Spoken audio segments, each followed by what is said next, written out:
Hi everyone, in front of me I've got Infinix Zero Ultra, and let me share with you how to change video resolution on this device.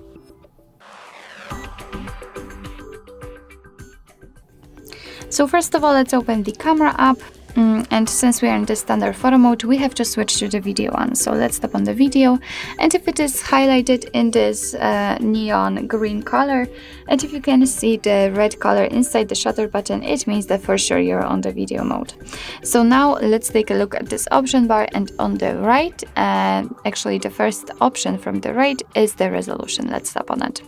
And here we've got 4 different options from which we can choose. We've got two 1080p, one of them with 30 frames per second is currently applied. We've got also the one with 60 frames per second.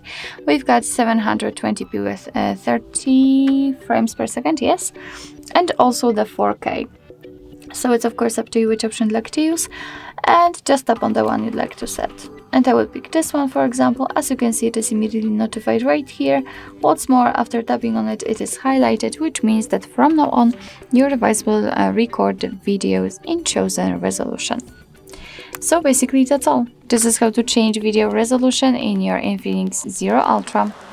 Thank you so much for watching. I hope that this video was helpful, and if it was, please hit the subscribe button and leave the thumbs up.